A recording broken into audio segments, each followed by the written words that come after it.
Welcome to another Snapkeep Arcade Deck Guide. I'm your host Boots, and we're joined once again by Spencer Halland of Constructed Criticism. This week we'll be talking about Spellbreaker Elementals, a more mid-range version of the Elementals deck that can go into the long game. Spencer, tell us all about Spellbreaker Elementals. Yeah, today I want to talk about Elemental Spellbreaker. So this is, you might have seen the new Elemental decks that play Risen Reef, Creeping Trailblazer, and Omnath, and the Chandra package, and this is kind of a spin-off of that, playing Gruul Spellbreaker as a large creature that kind of helps you in your Esper matchup. So the basis of the deck is you have your mana creatures and your Llanowar Elves and your Paradise Druids to kind of get you into your mid-range game of your Omnaths and your Risen Reef. Risen Reef is a new card from M20 that is a green and a blue for a 1/1 elemental. Whenever Risen Reef or another elemental enters the battlefield under your control, look at the top card of your library. If it's a land card, you may put that card onto the battlefield tapped. If you don't, put that card on the battlefield, you put it into your hand. So it has the effect of an old card called Coiling Oracle. It's a pretty big deal that this card exists because it's changed standard a lot. Coiling Oracle is a really powerful card, and seeing it for 3 mana, a lot of people thought, this isn't going to be that good, but turning your Omnaths and your Creeping Trailblazers, and even having this in play with something like a Chandra Acolyte of Flame, gives you big advantages throughout the game, and gets you into big things like your Chandra Awakened Inferno. So one of the things that I noticed when playing this deck really early is just kind of too much big end, not enough mid-range stuff, and no removal. So we added Chandra's Triumph, and we added Gruul Spellbreaker, and then we even got kind of the right numbers on Chandra Awakened Inferno. So now this deck is this aggressively slanted mid-range deck that has the ability to go long with something like the Chandra package and things like that. It's become a deck that when playing it all kind of just comes together. It's got a ton of synergies with Creeping Trailblazer, being able to pump your other guys, being able to pump itself, being able to be a threat. And this is a deck that I've attacked with Llanowar Elves more than any other deck that I've ever played Llanowar Elves in. You just get to freely attack with a lot of different creatures because your opponents are kind of forced into trying to deal with your Risen Reefs because you have so much things between Living Twister and Omnath and things like that if you get your engine going with that and your Chandras, it's really, really hard for your opponents to beat you. And you get in huge chunks of damage with your Shava Novice Pyromancer and with your Chandra Acolyte of Flame. Once you have those synergies going, whether it's the Risen Reef or whether it's Creeping Trailblazer, that this deck just kind of snowballs in a way that I haven't seen in quite a long time. So to start off, we have 4 Llanowar Elves and 2 Paradise Druid. I don't actually know if these are the correct mana creatures to be playing. There actually are elemental mana creatures now. You have Leafkin Druid and Chandra's Embercat. So these tap for a red in Chandra's Embercat. It only casts elemental spells or Chandra's Planeswalkers. Or you have Leafkin Druid, which taps for a green, but it's an 0/3. So if you want to go more mid-range in the deck, you could play Leafkin Druid. If you want to go more aggressive, you could play Chandra's Embercat. It kind of just depends. One of the things is that Llanowar Elves lets you go into turn 2 Risen Reef, which the other cards don't do because they both cost 2 mana. And I found that to be really powerful in the deck. And then Paradise Druid being able to protect itself by having Hexproof, while also being able to help you get to double red for your Chandras and your Rekindling Phoenix, has also been pretty big game for me. Next up, I think we just kind of have the elementals. We have the Creeping Trailblazer, we have Living Twister, Risen Reef, and Omnath. This is weird, but I was really surprised by how good Living Twister is in this deck. The original list that I was sent actually had 4 of these. I cut it down to 2 just because you needed to make room for Gruul Spellbreaker, but this card has actually been pretty insane. You get a lot of lands in play due to Risen Reef, and once that happens, you can just churn through those lands, get rid of excess ones to be able to bounce them to your hand and just start throwing them at things, whether it's opponents, planeswalkers, or creatures. Living Twister's been pretty big left a pretty big impression on me. Creeping Trailblazer, when you have 2 of them, the game feels like you can't lose. You get your Chandra Acolyte of Flame out with 1 of them in play. She's making 2/1 hasters. It's a pretty big game. Its synergies are really powerful, and its final ability is also pretty good. Omnath, is going to go down as one of my favorite cards in the entire deck and possibly in all of Magic. It's a green and a blue and a red for a 3/3 elemental. When it enters the battlefield, it deals damage to the number of elementals you control. And then whenever a land enters the battlefield, you can put a 1/1 counter on target elemental you control. If you control, something like, it's 8 or more lands, you're going to draw a card. This card is bonkers. Like, this card is so good, so pivotal in the deck. It does so many things. It acts as removal. It makes your things big so that they survive removal. It's a late game draw engine if you were lucky enough to have a couple of Risen Reefs in play throughout the game. The card just does so much. And then Risen Reef changing standard all over the place. The reason to play this deck is actually because of this card, and it's super powerful. And then finally, we have Gruul Spellbreaker and Rekindling Phoenix. These kind of just add to the mid-range game plan of the deck more than anything. They're not that synergistic with the deck. You need some form of card advantage in the deck around this slot, so Rekindling Phoenix is kind of what I'm trying out right now. And then Gruul Spellbreaker is kind of just something that does a really good job of pressuring Planeswalkers and also helps your mono red matchup, which I found to be a little bit rough to start with. But these two cards together actually shore that up, and you actually have a good mono red matchup once you add them to the deck. This is a card no one else is playing, but I promise you it's good. So first of all, it deals with Planeswalkers because you can deal the damage to Planeswalkers. And second of all, you play 7 Chandras in your deck. So it's like the better version of Roast that kills Planeswalkers. The card is actually really good. You can also flash it back, making your Chandra Acolyte of Flames even better. I've killed ginormous things by just casting this, flashing it back with Chandra Acolyte of Flame, and then killing another creature. I've done that multiple times. Like, having a spell in your deck and having it be Chandra's Triumph has actually been great. I promise you, if you try this deck, this is not a card you want to cut. It gets things out of the way for your aggressive draws really easily. It kills opposing Planeswalkers that are hard to deal with. The card is just gas. So we have 2 Chandra Acolyte of Flame, 2 Chandra Novice Pyromancer, and 3 Chandra the Awakened Inferno. So all of these Chandras are actually really good. Chandra Acolyte of Flame is able to really pressure your opponent. Once you have one in play, your deck performs a lot better. So one of the first things that everybody asks me is, don't you want another one of these? It is actually possible that you do want a third. The more that I play with the deck, the more impressed I am with the card. If I were to play a third, I might want room for another Chandra's Triumph or something just to make it a little bit better.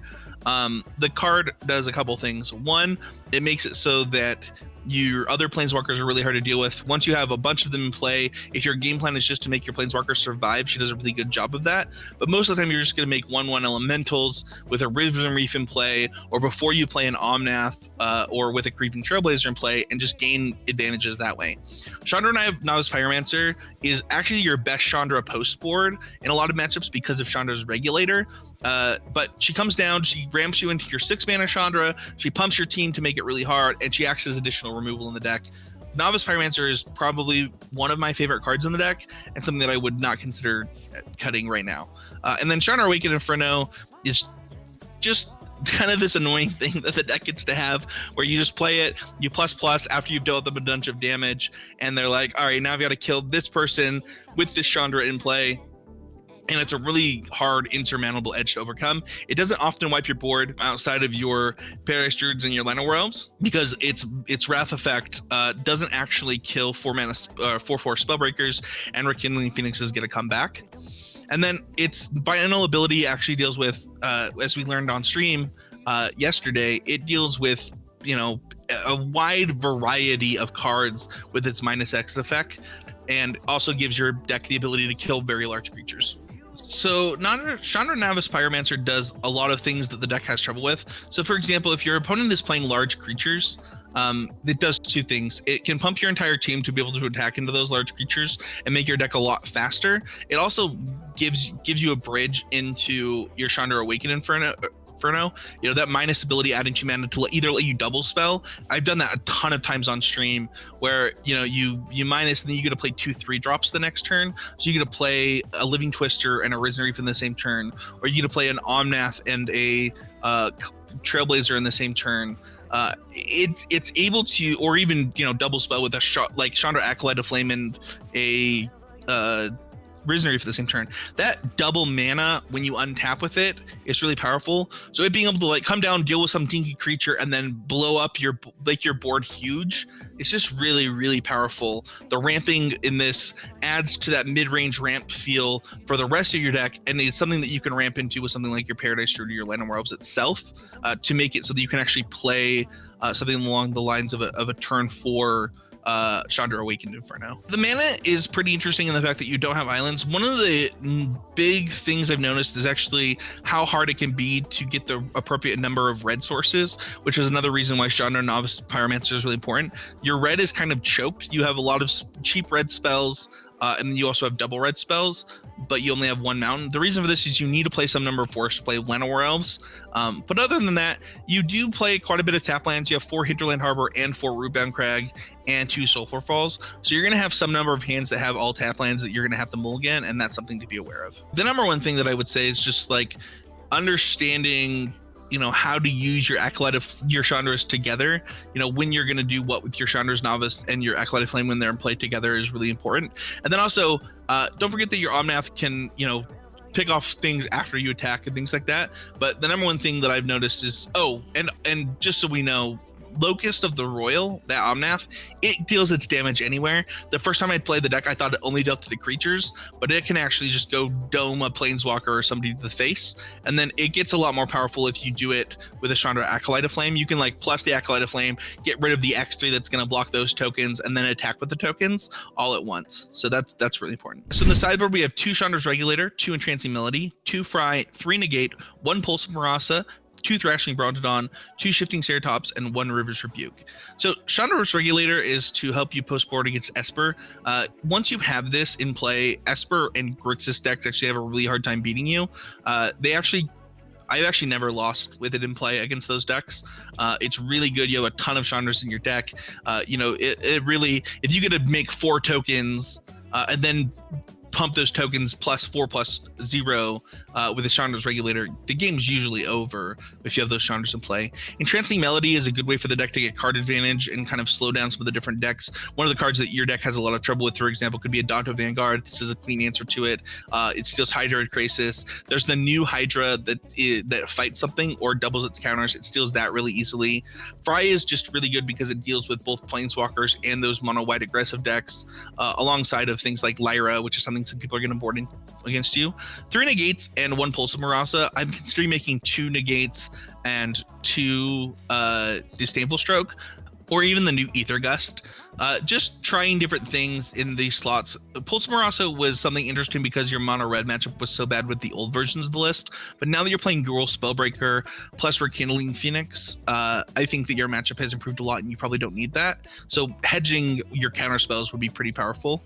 Thrashing Brontodon is, you know, one of those catch-all things that's also good against red, and Shifting Ceratops is really good because both mono blue's coming back and this card's really good against Esper. So it's really versatile and just can really dome people in ways that other cards really can't do. River's Rebuke is actually a concession to, I've been playing against a lot of the Mirror and a lot of the kind of different styles of mid-range decks, and I was looking for kind of a haymaker in those matchups. Typically, I would actually recommend playing the Immortal Sun in a slot like this, but with the number of Planeswalkers, we just can't do that. So I actually find that because we're playing a 25 land deck, it's pretty easy to sideboard out your mana creatures in matchups where they aren't good. So if you think, okay, these mana creatures actually aren't going to help me on the draw, specifically Llanowar Elves, it's not actually that unreasonable to just be taking those out. I find that I cut Living Twister in matchups where you just don't need the grinding or you don't need the 2/5 quite a bit. And then depending on the matchup, you might take out Chandra Awakened Inferno. So much of me playing this deck was actually playing with 5 mana and Nissa in it, which was so horrible that I had to adjust the deck because of it. I was taking that card out almost every single matchup because it just didn't fit the deck's game plan. And then obviously you take out your Chandra's Triumphs in matchups where your opponent might not have creatures, something like straight Esper control. But even in those matchups, you're typically boarding in Fry. And even against something like Esper Hero, I actually do trim a Chandra's Triumph. I played two Fry, 2 Chandra's Triumph in that matchup, for example. Most of the thing is that I'm still trying to figure out how this sideboard works, what you want. The cards that I know you want, I think, are Chandra's Regulator for sure. Entrancing Melody has been really good in Shifting Ceratops. The rest is kind of, and possibly Fry. The rest is kind of in flux and something you can think about. As far as like Gruul Spellbreaker is something that I don't find myself boarding out. Rekindling Phoenix could be slow, and something against like Teferi deck you might board something like that out, and it kind of just depends on the context. The format is so wide open that I find that you want cards kind of like Shifting Ceratops and Thrashing Brontodon and Entrancing Melody, these cards that are good in multiple matchups more than you want other things, just because the format is so open. You kind of need cards that can come in multiple spots. This is a deck that I'm really enjoying. It's one of 2 decks that I'm considering for the Grand Prix in Denver coming up in a couple weeks. It's something that I'm really enjoying and I'm going to continue to work on, but I would recommend this deck to anybody who likes aggressive mid-range decks but also likes having pretty crazy turns with Risen Reef. I just want to say, if you're watching on my channel, don't forget to follow Snapkeep Arcade over on Twitter, as well as go subscribe to the YouTube channel. You want to check out my new podcast, Arena Mythic Cast. It's kind of a longer deck tech style show with about the grind of Mythic, as well as everything else on the Constructive Criticism Network.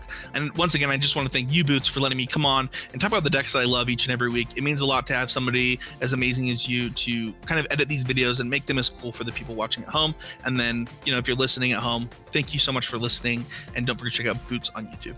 Thank you so much to Spencer Howland of Constructed Criticism for another deck guide. You can check out all of his amazing work at constructedcriticism.com. If you like this video, please subscribe to Snapkeep Arcade and hit that bell icon to get notified whenever we upload a new video. This has been Boots with Snapkeep Arcade. Thanks for watching.